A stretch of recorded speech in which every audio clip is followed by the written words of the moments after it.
Pinipigilan ni Bibig. Paano? Pero hindi niya pinipicture yung kung sino yung mga nakalaban niya.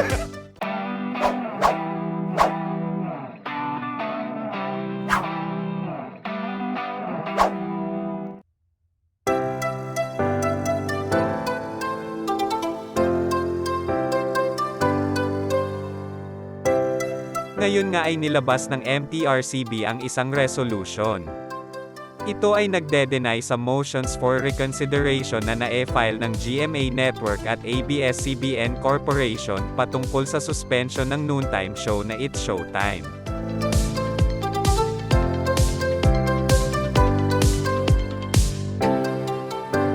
Dahil sa hindi daw naaayon sa telebisyon na pagkain ng magpartner na Vice Ganda at Ayon Perez ng icing ng cake. Samot-sari nga ang naging reaksyon dito ng mga netizen. Anya nila, hindi makatarungan ito. Lalo pa at naging mainit din sa mata ng mga netizen ang ilang paglabag din ng katunggaling show.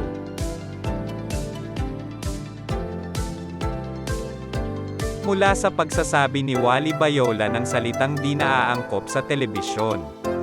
At ang huli nga ay ang binitawang salita ni Joey De Leon tungkol sa anong mga bagay ang sinasabit sa leeg.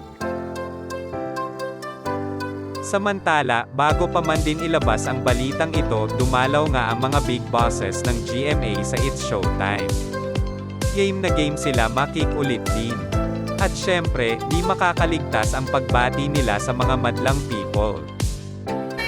What's up, madlang people? Isa-sabay! What's up, madlang kapuso naman? Isa-sabay! What's up, madlang kapuso? One, two, three! What's up, madlang kapuso? Samantala, cute na cute naman si Ayon na ipinakita kung paano mag-apply ng eyeliner.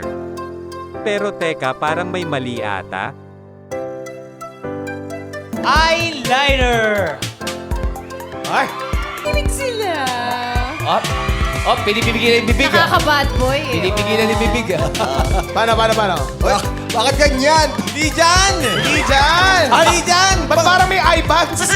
Hindi, ginagaya niya ako kasi uso ngayon yan. Korea kasi uso ngayon yung sa makeup, yung eye bags, naglalagay ng... Kaya nakikita niya, talaga? Ginagawa mo, uso yun, nag-eye bag ako talaga. Hindi naman nakaligtas si Bong sa pangaasar ng kaibigang si Vice. Pagkatapos anya mag-post ni Bong ng kanyang statistic sa larong basketball, ngunit di naman ipinakita kung sino ang kanyang mga kalaban. Points daw siya sa basketball ng isang araw, 51 points. Tapos, Sino kalaban? pero ang pinost niya lang, pero hindi niya pinipicture yung kung sino yung mga nakalaban niya. Sino ba? So, syempre, dahil chismosa tayo dito, so napag-alaman ko kung sino mga kalaban niya. Ha, inalam mo? Oo. Sino? Mga senior citizen.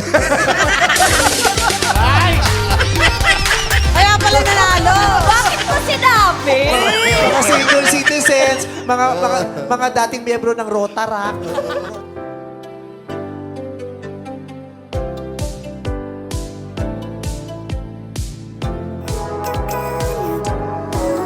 Kung luma o bago ka sa channel ko, hit mo na nga yung like at subscribe button.